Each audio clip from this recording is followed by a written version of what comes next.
E aí galera, beleza? Bem-vindo ao Historizado Company, seu canal de história, a história de tudo. Hoje nós entraremos aqui em mais uma aula para o seu Enem, para você fazer sua prova do Enem, sua prova de concurso público, sua prova de ensino médio, ensino fundamental, prova de pré-IPS, qualquer prova, até para passar lá nas universidades de Saturno, tá ok? Hoje nós entraremos aqui justamente na Revolução Industrial aí. A Revolução Industrial.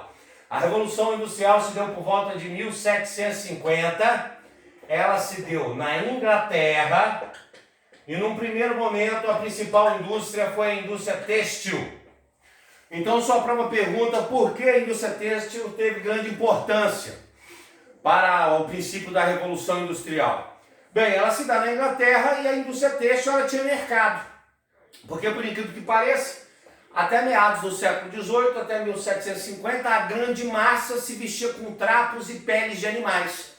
É porque vocês estão acostumados a ver os retratos pintados da nobreza, do clero, depois de uma burguesia, que tinha condições de comprar roupa. A maior parte das pessoas, até 1750, usavam muitas peles de animais ainda na Europa, compreenderam? E também trapos jogados fora pela nobreza e pela igreja. Então isso vai fazer com que quando vem a indústria têxtil, a produção de tecidos em larga escala, o tecido fica barato e isso vai fazer com que a população venha consumir tecidos, logo consumir roupas. Essa é a resposta que você vai dar no seu Enem.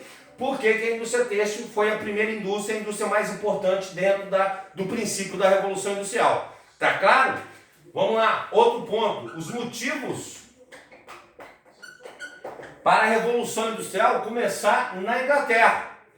Primeiro deles, posso citar aqui, econômicos.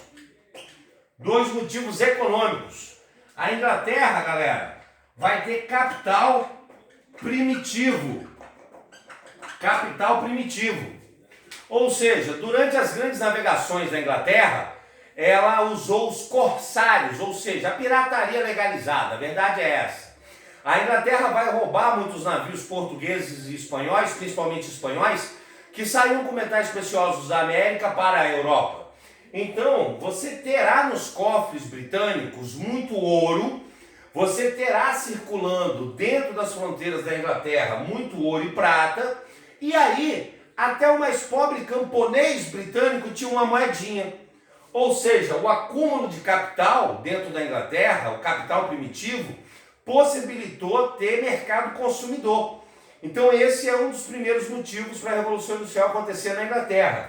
Seguido da matéria-prima aí, ó. Da matéria-prima.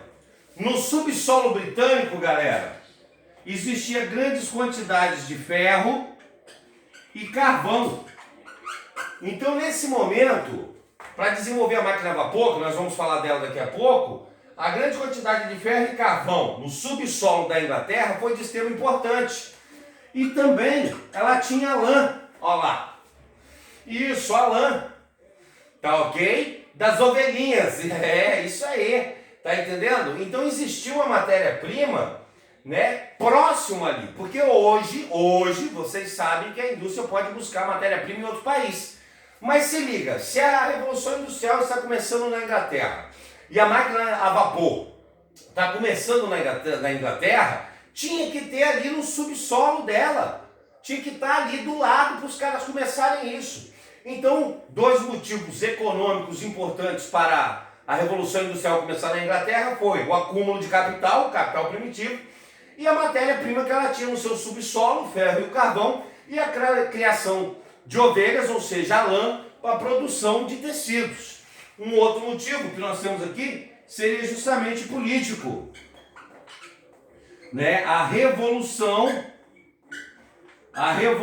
Gloriosa. A Revolução Gloriosa. Onde, nesse momento na Inglaterra, tá ok? Em meados do século XVI, que nós veremos justamente na aula de Revolução Inglesa, que nós teremos ainda, vocês vão poder ver no canal, a aula de Revolução Inglesa. A Revolução Gloriosa ou Revolução Inglesa fez com que a burguesia chegasse ao poder. A burguesia, ela vai chegar ao poder. E quando a burguesia chega ao poder na Inglaterra, o rei reina, mas não governa. Quem passa a governar o parlamento britânico são os burgueses. Ora, a burguesia, galera, ia ficar governando para senhor feudal? Claro que não, a burguesia vai governar para ela. Então, você já tem um motivo econômico e um motivo político para a Revolução Industrial se desenvolver na Inglaterra. Vamos partir para o motivo social. Nesse caso, nós teríamos aqui o motivo socioeconômico para o desenvolvimento da Revolução Industrial na Inglaterra, que foi o que nós chamamos de cercamento de terras. Isso, os famosos enclosures, assim eram conhecidos, compreenderam? Os enclosures, o cercamento de terras, que na verdade foi a expulsão do camponês, olha lá, a expulsão do camponês de suas terras pelos senhores feudais para a produção de lã. É isso aí. Nesse momento, os senhores feudais veem na produção de lã mais vantagem do que manter aquela relação servil medieval de servo. Ele dispensou aquele monte de camponês e usava uma meia dúzia de camponeses para criar as ovelhas, para a produção de lã, só para extrair ali, tosquear as ovelhas e tirar aquela lã. Isso teve como consequência o quê? A migração de camponeses, olha lá, a migração de camponeses para as cidades. Nesse momento aí, muitos camponeses expulsos de suas terras começam a ir para as cidades, e aí nesse momento esses camponeses então se transformam na mão de obra dessas indústrias que estão nascendo dentro das cidades britânicas. Então nós temos como primeiro motivo as causas econômicas, capital primitivo e ferro e carvão no seu subsolo, matéria-prima. Segundo, a burguesia chegou ao poder da Inglaterra, então a burguesia governa para ela, não mais para senhores feudais. E os senhores feudais, eles efetuam o cercamento de terras, os chamados enclosures, expulsando os camponeses de suas terras para a produção de lã. Muitos desses camponeses vão para a cidade. Então observe que vai nascendo a indústria da burguesia dentro da cidade, tá entendendo? Nasce a burguesia dentro da cidade, e nesse momento os camponeses vão chegando na cidade e vão servindo de mão de obra, era o que faltava. Porque aí nós temos o quarto motivo. O quarto motivo foi justamente a indústria. A transição da indústria doméstica para a indústria do galpão. Ou seja, vou contar um segredinho para vocês agora nessa parte, dos grandes motivos da Revolução Industrial. O governo britânico da burguesia decidiu criar o cercamento de terra, os enclosures. E o que criaram os enclosures? O reconhecimento da escritura do terreno. Vocês já ouviram falar? Ah, o terreno tem escritura, o terreno está escriturado. Ou seja, o governo da Inglaterra, ela reconhecia através de um papel de proteção da justiça que aquela propriedade era privada e pertencia a fulano. Então, galera, a burguesia começou a sentir segurança e comprar os terrenos da nobreza, porque a terra era de tradição, o cara era dono de terra de tradição. Nesse momento, olha o que aconteceu com os enclosures, com as escrituras. O senhor feudal, tendo medo de perder suas terras, ele expulsava os camponeses para produzir lã e não perder as terras. E aquele senhor feudal então passou a ser dono daquela fazenda. Compreenderam? A burguesia tinha medo de comprar terrenos da nobreza e perder porque o terreno era de tradição da nobreza. Mas com os enclosures, a burguesia passou a comprar grandes terrenos e fazer o galpão. Porque antes, a máquina, vamos pegar a máquina de costura, a máquina a vapor, de tecelar, ficava dentro da casa ali do burguês. E esse camponês começava a morar ali, naquele terreno, e trabalhar para aquele burguês. Só que trabalhar em casa não rendia. A burguesia começa a comprar o galpão, uma máquina do lado da outra, ou seja, o camponês que agora é o operário, ele senta e trabalha ali e a matéria-prima está do lado. O cara já chega e traz mais matéria-prima, ele não precisa nem sair dali.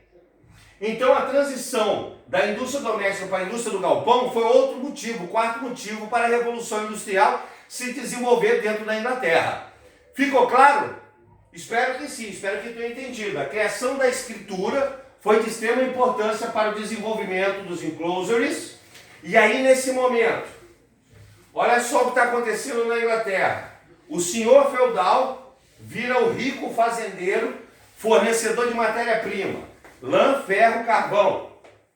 Compreendendo? A burguesia se torna moradora da cidade, dona das grandes casas e dona dos grandes galpões. É a elite da cidade. E os camponeses que migraram para a cidade viraram operários morando em má condições em subúrbios, que nós vamos falar mais à frente. Ou seja, esse mundo nosso de hoje, onde você tem os fazendeiros do interior fornecendo matéria-prima, as indústrias nas cidades produzindo produtos industrializados e a grande massa moradora da cidade sendo o operário, nasceu aqui na Inglaterra, essa estrutura que existe em várias cidades do mundo. Tá claro? Espero que sim. Vamos lá, dando continuidade, nós temos 3 revoluções industriais. Aí eu posso começar assim. A primeira revolução industrial. Vamos repetir um pouquinho. A primeira revolução industrial, como eu falei, se deu em 1750. Ou seja, meados do século XVIII. Meados do século XVIII, olha lá. Compreenderam? Essa primeira revolução industrial, como nós falamos, se deu na Inglaterra. E ela vai ter um apelido. Ela será a revolução do ferro e do carvão. Justamente, galera, porque nasceu a máquina a vapor aí, ó. Nasce a máquina a vapor, desenvolvida por um camarada chamado Dwight. Isso mesmo, Dwight, olha lá. A máquina a vapor desenvolvida por um camarada chamado Dwight. Tá certo? Dwight, ele vai pegar a máquina a vapor sob pressão, funcionamento sob pressão, e colocar ela numa tecelagem hidráulica. Porque antes algumas máquinas de tecelagem funcionavam na pressão da água. Tinha a produção manual, com força humana, vai ser inventado o tear mecânico hidráulico, com a força da água, e ele tem a ideia de usar pela pressão do vapor, usando carvão. Assim que inventou a máquina a vapor, aí tudo acabou. Daí para frente foi as máquinas de tecelagem, aí nasce o navio a vapor, nasce o trem a vapor, e o trem a vapor é uma doideira. Você imagina um trem, velho. Você imagina um trem, 40 km por hora carregando toneladas de peso, blá, blá, blá, blá, blá, blá, aquele negócio. A pessoa via ficava doida. Que negócio é esse, meu irmão? Quando a Inglaterra instalou as estradas de ferro na África, as tribos até atacavam, pensando que era um animal, um negócio. Passava o trem, eles jogavam flecha, lança, e o navio a vapor, que doideira, que não precisava de vela, e era de aço. A Inglaterra adentrava a África e a Ásia com seus navios, a galera jogava a flecha, a lança com fogo no casco, o casco era de metal. Aí falava, vamos esperar aí que daqui a pouco para o navio, porque não tem vento, não precisava de vento. Olha só, então você tem aqui o mundo sofrendo uma grande transformação.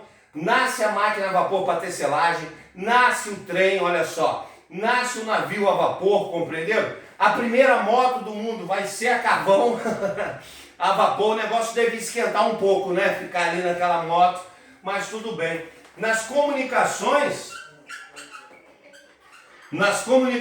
galera, nós teremos o telégrafo.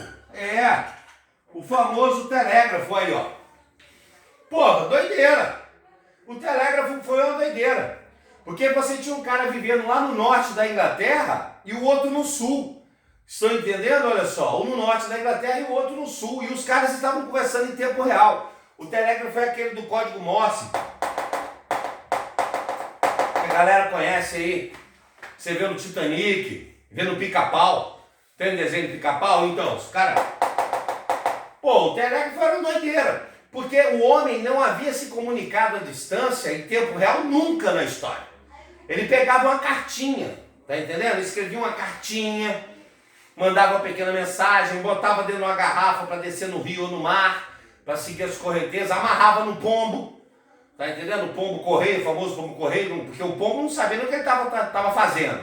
Mas como migrava de uma região para outra, amarra no pé do pombo, quando chega lá o cara tenta ler que a notícia é para fulano.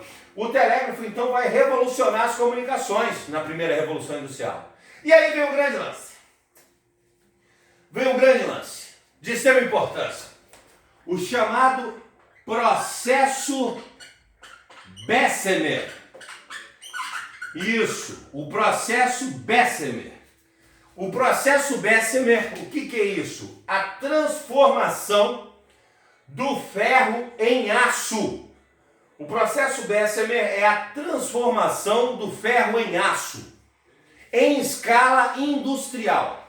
Ué, professor, mas não é a mesma coisa? Não. O ferro, ele é duro, então ele pode quebrar. O aço, galera, tem tenacidade. O aço, ele amassa. Você vê um automóvel, é aço, amassa, uma grade. Ah, uma grade de ferro. Não, não é uma grade de ferro, é uma grade de aço.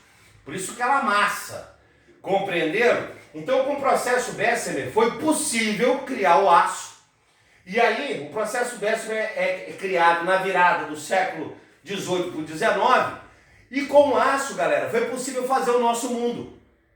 Foi possível construir grandes navios, foi possível construir os prédios, porque o prédio é feito de quê? De aço. São as colunas, as vigas, ó. Tá entendendo? Né? Então você pode construir as arranha-céus gigantescos, fazer pontes enormes de aço. Sabe? Tá vendo a importância do aço? A sua casa é feita de aço. Todas as estruturas do mundo são feitas de aço. Olha só, o processo Bessemer, que mudança. Então o processo Bessemer, ele será um marco de virada da primeira para a segunda revolução industrial. Olha lá, que aí nós podemos entrar aí na segunda revolução industrial, onde a segunda revolução industrial, já aproveitando aqui, fazendo uma reciclagem de quadro, não precisa nem apagar lá. A segunda revolução industrial, galera, se deu em 1860, ou seja, meados do século XIX. Olha lá. Também começa na Inglaterra. E essa revolução será apelidada da revolução do petróleo, o petróleo e da eletricidade. O petróleo e eletricidade. O homem passa a dominar a eletricidade, porque preste atenção, tem coisas que o homem inventa, tem coisas que o homem domina.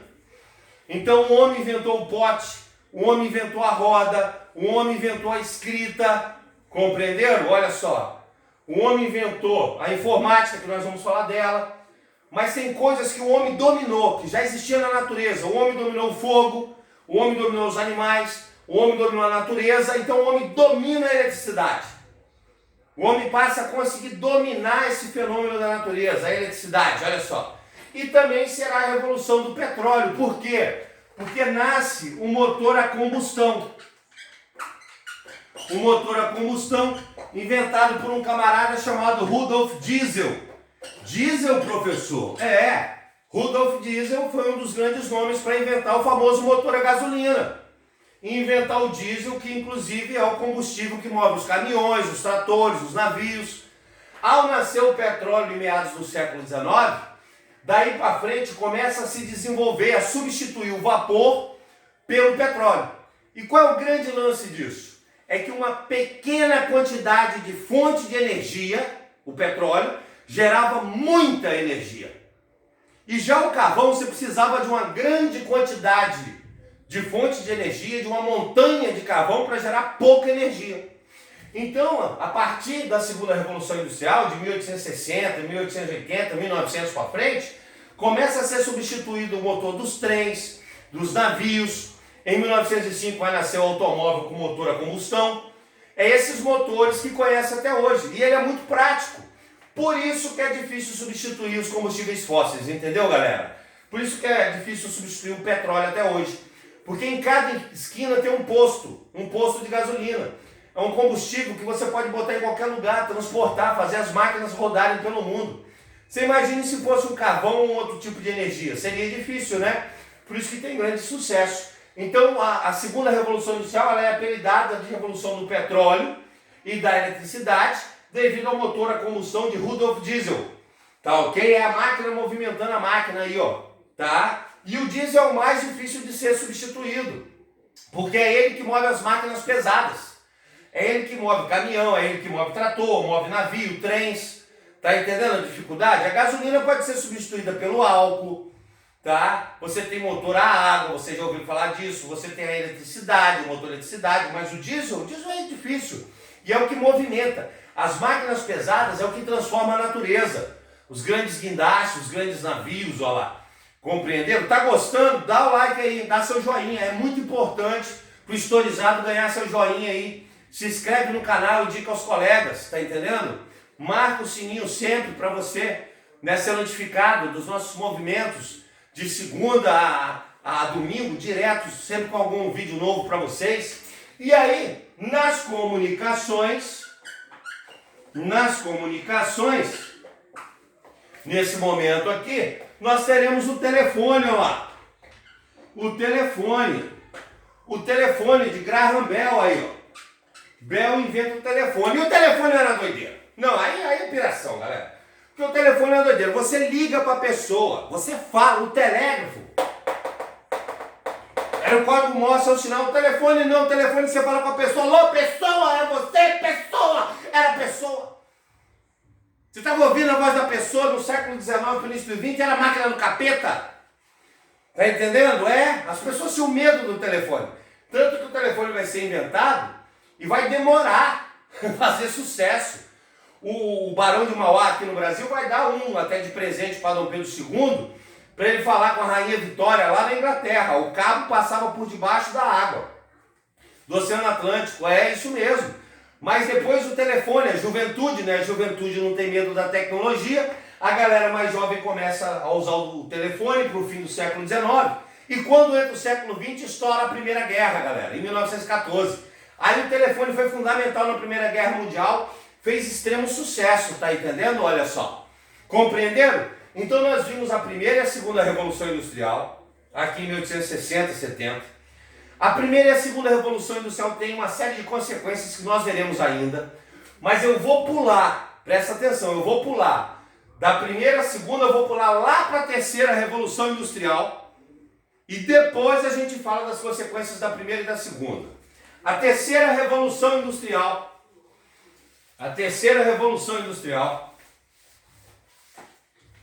para nós aqui, a terceira Revolução Industrial, também é chamada de Revolução Técnico-Científica. Beleza?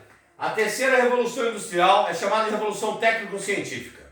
A segunda Revolução Industrial, tá ok? A segunda Revolução Industrial é a revolução do petróleo e da eletricidade, do motor a combustão. Começou na Inglaterra. Aí, lá na segunda Revolução Industrial, se espalhou para a França, para os Estados Unidos, para a Rússia, tá? Para o Império Austro-Húngaro, para a Alemanha, para a Itália. Durante ali, o início do século XX, na segunda Revolução Industrial, a indústria se espalhou para outros países, beleza? Mas a gente salta dessa segunda Revolução Industrial para a terceira, só para vocês poderem entender esse caminhar de primeira, segunda, terceira e quarta Revolução, beleza? Então a terceira Revolução Industrial era conhecida como Revolução Técnico-Científica, ou seja, é a ciência desenvolvendo técnicas para a produção e a produção técnica se utilizando da ciência para a invenção de novas tecnologias e produção em série de novas tecnologias. Ela já se deu em 1960, ou seja, meados do século XX. Isso aí, ó, meados do século XX. Galera, vocês já pensaram que a terceira Revolução Industrial aconteceu lá em meados do século XX, 1960, e que nós já estamos aí em 2020? Daqui a pouco faz 100 anos que a terceira Revolução Industrial aconteceu. E essa terceira Revolução Industrial, diferente da primeira e da segunda, ela vai começar nos Estados Unidos da América, na extinta União Soviética e no Japão. ela não começa mais na Inglaterra e na Europa. Ora, por quê? Por quê, professor? 1960 é a terceira Revolução Industrial. Já havia acontecido a Segunda Guerra Mundial. Em 1945 acabou a Segunda Guerra, os países europeus estão destruídos da Segunda Guerra. E surgiu a Guerra Fria e as duas novas superpotências, os Estados Unidos e a União Soviética. Então o eixo tecnológico saiu da Europa e foi para os Estados Unidos e para a União Soviética. E o porquê do Japão? Porque os Estados Unidos vai fazer investimento no Japão devido ao socialismo da União Soviética se espalhar na Ásia. Então os países que ocorreram a terceira Revolução Industrial para o seu Enem, Estados Unidos, União Soviética e Japão, é de extrema importância. E a terceira Revolução Industrial será apelidada para o seu Enem da Revolução, galera, da energia nuclear, olha lá, da energia nuclear e do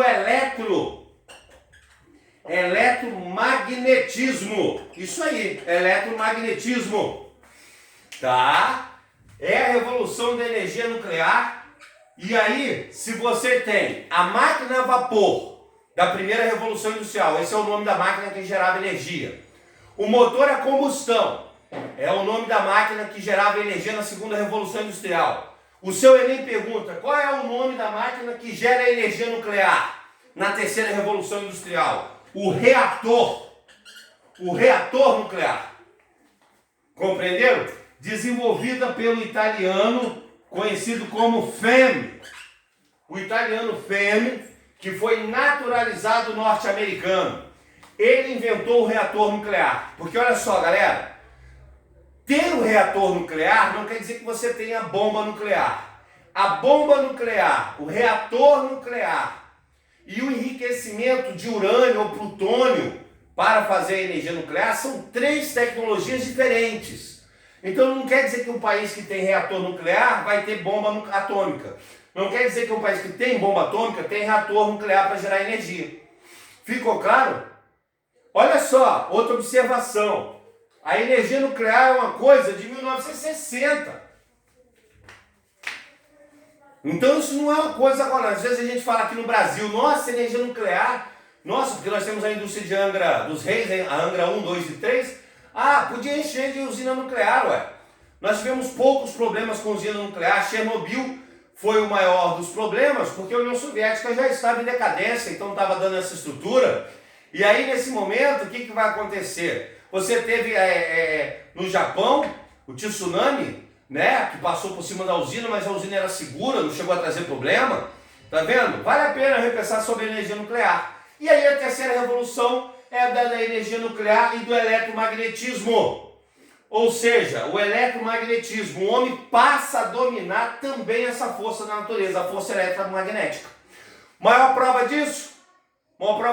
O trem-bala, movido a energia eletromagnética. Ele não anda em cima do trilho, ele anda acima do trilho, com a força eletromagnética. Ó que fofo, ó que fofo!